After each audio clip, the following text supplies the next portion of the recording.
वो तो एक चुल्लू जल में प्रसन्न होने वाले देवाधिदेव महादेव, जो कोई स्वीकार नहीं करता वो महादेव स्वीकार करके वो पद दे देते हैं जो दुर्लभ है। बड़े कृपालु हैं, आशुतोष हैं, औढ़रदानी हैं, करुणा समुद्र हैं, परस्पर बड़ा अनुराग है हरि हर का।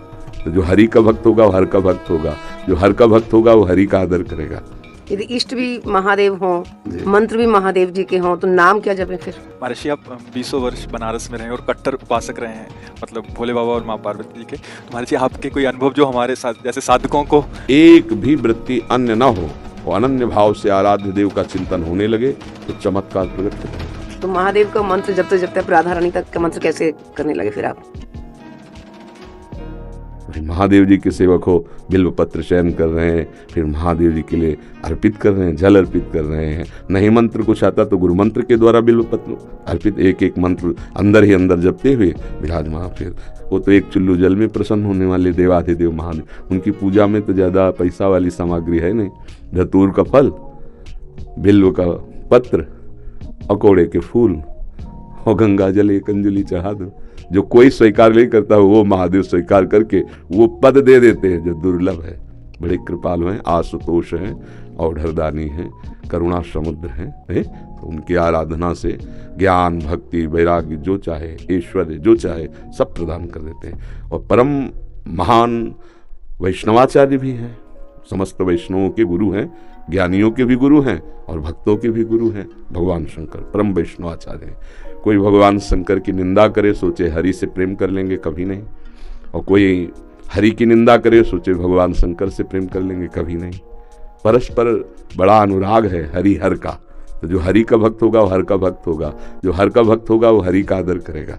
क्योंकि इष्ट प्रियता, इष्ट को क्या प्रिय है? देखो गंगा जल माथे पे धारण किए, हरि का चरणामृत है, तो हरि को देखो रामेश्वर की स्थापना करके वो आराधना कर रहे हैं परस्पर।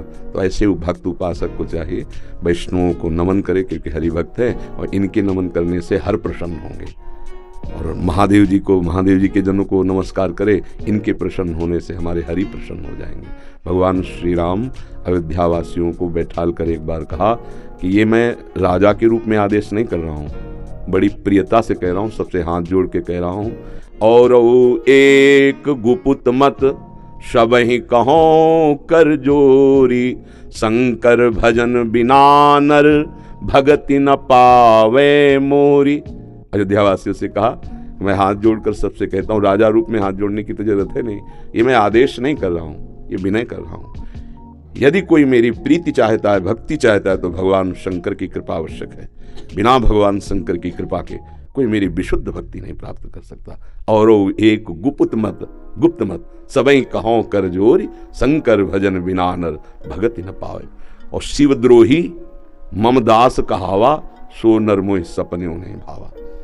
ये तो भगवान श्री हरि की करुणा कृपा देखिए। उधर महादेव जी की, कागभूषुंड जी अनन्य थे भगवान शंकर के, पर वो हरि की अवहेलना कर देते थे, हरि की निंदा, हरि भक्तों से द्वेष कर लेते। तो भगवान शंकर ने ही साप दे दिया।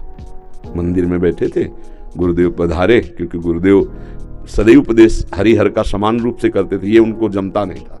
वो गुरुदेव से द्रोह करने लगे। गुरुदेव आए तो उठकर प्रणाम नहीं किया।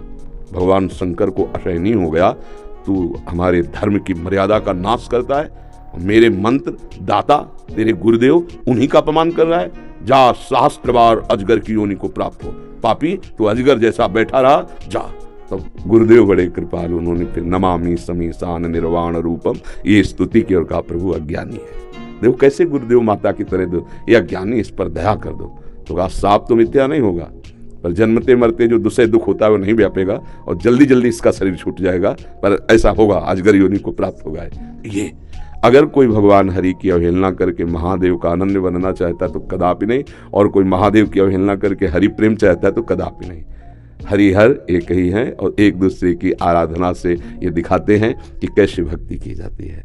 इसलिए उठते बैठते चलते फिरते आराध्य देव का जो स्मरण है, यही सबसे बड़ी साधना है।